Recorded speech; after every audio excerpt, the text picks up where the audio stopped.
Kita ke berita terakhir, Tribuners. Viral aksi polisi di Maluku Tenggara bangunkan sahur, nyanyiannya curi perhatian warganet. Aksi polisi di Maluku Tenggara bangunkan sahur viral di media sosial. Berdasarkan video yang beredar luar tersebut, tampak belasan aparat kepolisian menggunakan seragam lengkap bernyanyi bersama remaja masjid atau Remas Perumnas di Kelurahan Ohojang Watdek, Kecamatan Kei Kecil. Video berdurasi 0,57 detik diunggah salah satu akun Facebook atas nama Zaini Maswatu pada Minggu 9 Maret 2025.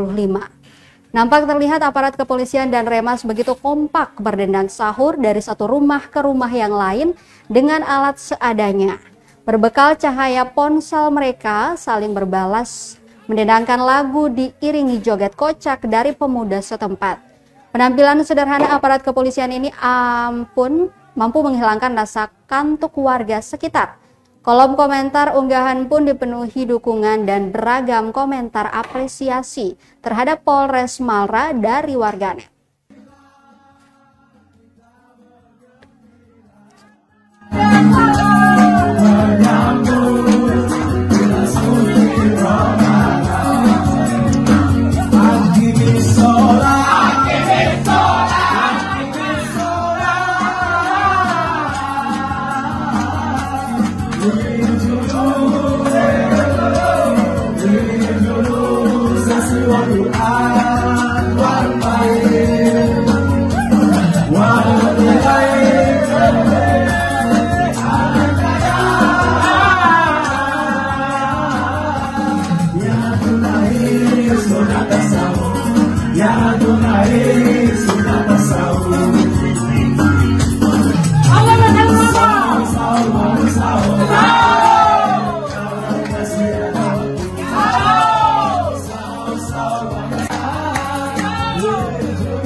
Download Tribun X sekarang, menghadirkan lokal menjadi Indonesia.